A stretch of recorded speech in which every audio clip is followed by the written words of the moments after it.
उन बच्चों के साथ जो अभी घर में बैठकर वो तनाव में और दबाव में रहकर अपनी पढ़ाई छोड़ दिया, जिन्होंने नहीं किया है, उनको पटरी पे लाना एक बहुत बड़ा चैलेंज होगा। संगठित होकर सही दिशा में हम काम करेंगे तो इसके परिणाम बहुत सकारात्मक होंगे। नमस्कार, आप देख रहे हैं लाइव सिटीज़ और आपके साथ मैं हूं वसीम खान। देखिए, आज 5 सितंबर है, शिक्षक दिवस है। शिक्षकों को सम्मान और कहीं ना कहीं उन्हें सम्मानित करने का दिन है, क्योंकि गुरु हैं जो जिनके कारण हम आगे बढ़ पाते हैं।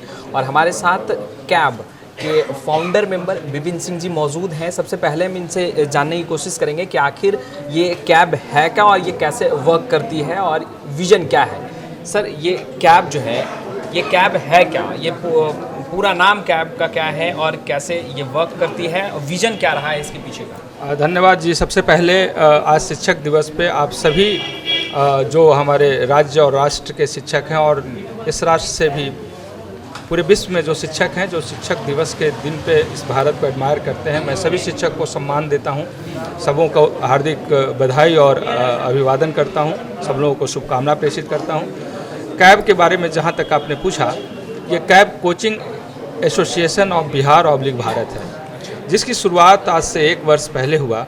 और पेंडेमिक के वैसे समय में जब शिक्षक यहाँ परेशान हो रहे थे, कहीं कोई सपोर्ट नहीं मिल पा रहा था, एक एसोसिएशन की ज़रूरत हम लोगों को बहुत वर्षों से महसूस हो रही थी। हम लोग एक साथ इकट्ठे हुए और जो देश और समाज को दिशा देने वाले शिक्षक हैं, इनकी एकता नहीं हो पाने का एक दर्द भी था, तो हम लोग एकजुट होकर एक मंच पे आने की कोशिश किया। उसी का परिणाम ये कैब है, coaching association of Bihar oblique Bharat. सोच यही है कि हमें जिस दृष्टि से आज से पहले रिकग्निशन मिला है, उसमें सोच में बदलाव लाया जाए। हम सरकार के शिक्षण संस्थान और शिक्षण व्यवस्था में एक इंटीग्रल रोल पार्ट हम लोग उसमें प्ले करते हैं, हम उसके अभिन्न अंग हैं। और ये बातें कहीं ना कहीं से हम लोगों ने, ये जो परसेप्शन है उसका लोगों ने गलत तरीके से सामने रखा था, और शायद वजह जो भी हो, लेकिन एक कोशिश है कि ईमानदारी से समाज को एक सही दिशा देने की हम कोशिश करें। छात्र जो हमारे ऊपर विश्वास कर अपने जीवन के भविष्य का बागडोर हमें देते हैं, उसके प्रति ईमानदार सोच हो, उसे संचालित करने के लिए एक सिस्टम होना चाहिए। इसकी कमी कहीं ना कहीं से देखी जा रही थी, क्लासेस को लेकर, उनके सिलेबस पूरा होने को लेकर, और बहुत सारी चीज़ें। इसमें अनइथिकल प्रैक्टिसेस भी होते रहे हैं, और ये सारा इसलिए हुआ है क्योंकि अनऑर्गेनाइज सिस्टम था, सभी लोग अपने अपने तरीके से काम कर रहे थे। हम काम करेंगे अपने राज्य, राष्ट्र, समाज और अपने लिए काम करते हैं, अपने बच्चों के लिए काम करते हैं, छात्रों के लिए काम करते हैं। और अगर संगठित होकर सही दिशा में हम काम करेंगे तो इसके परिणाम बहुत सकारात्मक होंगे। इसी सकारात्मक पहल में ये कैब का एसोसिएशन बना है। आज जो प्रोग्राम हो रहा है, इसमें खासकर कोचिंग जगत में जो बहुत बड़ा नाम कंट्रीब्यूशन रहा है, जिन्होंने हजार डॉक्टर, इंजीनियर, IAS, IPS बनाया है, ऐसे विभूतियों को भी यहाँ पे बुलाया गया है। गुरु सम्मान के साथ उनको हम लोग रिकग्नाइज करेंगे, उनका सम्मान करेंगे। और हम आपके माध्यम से सरकार से भी अनुरोध करेंगे कि हमें आप अलग ना समझें, आपके शिक्षण व्यवस्था के हम भी एक पार्ट हैं। हमारे पास भी विद्वान शिक्षक हैं, शायद विद्वान है तभी वो डॉक्टर, इंजीनियर, IAS, IPS इतनी बड़ी संख्या में बना रहे हैं। और अगर ऐसे विद्वान लोग हैं तो उनका पहला हक है कि उनका सम्मान मिलना चाहिए। तो ऐसे खास विभूति जो पहले से इतना अच्छा काम किए लेकिन उनका रिकग्निशन नहीं था, आज शुरुआत हुई है एक अच्छी पहल के साथ कि हम उन्हें बुलाए हैं, उन्हें सम्मानित करेंगे। एक मैसेज जाना चाहिए समाज में कि हम एक अच्छे सोच के साथ मानवीय संवेदनाओं को समझते हुए हम एक अच्छा प्रयास करने जा रहे हैं, जिससे समाज हमारा विकसित होगा, हमारा राष्ट्र विकसित। सवाल ये है कि आपने कोरोना काल का जिक्र भी किया, लॉकडाउन का आपने जिक्र किया, कितना चैलेंजिंग रहा कि तमाम जो छोटे बड़े तमाम जो कोचिंग संस्थान हैं उन्हें एक प्लेटफॉर्म पे लाया जाए, और आगे कितना चैलेंजिंग दिख रहा है ये पूरा, क्योंकि आप लोग कह रहे हैं कि नेशनल लेवल तक आप लोगों को ये जर्नी जो है वो तय करनी है और एक प्लेटफॉर्म पर तमाम कोचिंग संस्थान जो हैं उन्हें लेकर आना है। वैसे तो सारे सेगमेंट का अगर बात करें तो बहुत सारे सेगमेंट्स इसमें प्रभावित हुए हैं, कुछ एक आध दो को छोड़कर, लेकिन हाँ, लोग तो आहत हुए ही हैं, बहुत कुछ खोया है हम लोगों ने। तो ये पेंडेमिक तो सचमुच में हम लोगों को बहुत कुछ दर्द देकर चला गया, लेकिन कहते हैं ना कि जब परिस्थितियां विपरीत होती है तो नए रास्ते दिखते हैं। और coaching association of Bihar oblique Bharat का ये सोच रहा है कि वैसे साधारण शिक्षक जो गांव में बैठे हैं, जिनके पास कम्युनिकेशन का और बच्चों तक अपनी बातों को आज के सोशल मीडिया के थ्रू नहीं प्रेजेंट कर सकते, उन्हें भी सहयोग देने का शुरुआत आज से 1 साल पहले ही हो गया था।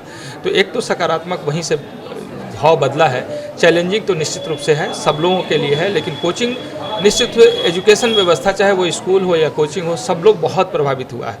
और हमारे प्रभाव के साथ साथ उसके जो सबसे साइड इफ़ेक्ट्स हुए हैं उसके छात्रों के ऊपर, ये बहुत ही भयावह हुआ है। अभी सामने नहीं आया है, बट आने वाले समय में वो चीज़ें देखने को मिलेगी कि वो छात्र जो 1.5 वर्ष से 18 महीने से लगभग अपने घर में कैद थे, वो अब बाहर निकल रहे हैं। उनके अंदर एक साइकोलॉजिकल एक चीज़ें जो डेवलप की है, ये डराने वाली है। वो कहीं ना कहीं से तनाव में है, वो परेशान है, उनकी पढ़ाई छूटी है, उन्होंने अपने करियर में जो समय था उसको उन्होंने मिस किया है।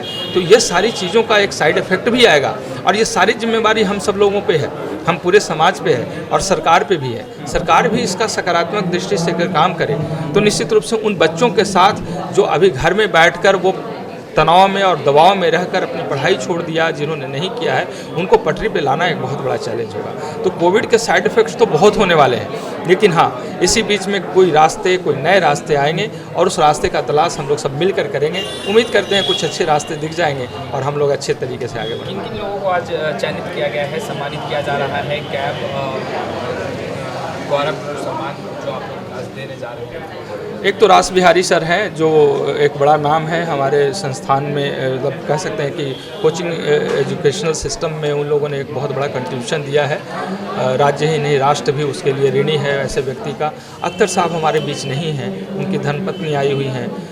डॉक्टर बिल्टू सर हमारे नहीं हैं, जिन्होंने न जाने कितने डॉक्टर इंजीनियर बनाए और उसके माध्यम से फिर IAS IPS भी बने हैं। तो ऐसे कुछ खास लोग जो आज हमारे पास 2 लोग नहीं हैं, आज अख्तर साहब की धर्मपत्नी हैं और डॉक्टर बिल्टू सर के धर्मपत्नी हैं, ये दोनों को बुलाया गया है। सम्मान इन्हीं से शुरुआत होगा, और भी इस कड़ी में बहुत सारे शिक्षक हैं जिनका कंट्रीब्यूशन है। 1 by 1 लोगों को बुलाया जाएगा। आगे भी इस तरीके का प्रोग्राम हम लोग करेंगे और सम्मान वहीं से शुरू होगा। लाइव सिटीज से जुड़ने के लिए बहुत बहुत थैंक यू सो मच। देखिए, कैब जो है उसका गठन हुआ है। कैब यानी कि coaching association of Bharat oblique Bihar. छोटे बड़े तमाम संगठन को एक मंच पर लाना, और कहीं ना कहीं जो कोरोना काल का जो वक्त रहा है, जो पूरा लॉकडाउन रहा है, उसमें सबसे ज़्यादा जो प्रभावित है वो कोचिंग एजुकेशन सेक्टर हुए हैं। और यही कारण है कि कैब अब तमाम छोटे बड़े जितने भी शिक्षण संस्थान हैं उन्हें एक मंच पर लाकर खड़ा करेगी, और जो एजुकेशन का जो एक टैग बिहार का जो है उसे आगे बढ़ाने की कोशिश जो है वो कैब के द्वारा किया जाएगा। खैर, लाइव सिटीज़ के साथ बने रहें। अब तक आपने हमारे चैनल को सब्सक्राइब नहीं किया, तुरंत सब्सक्राइब कर ले। कैमरा पर्सन गुड्डू के साथ मैं वसीम, लाइव सिटीज़ पटना।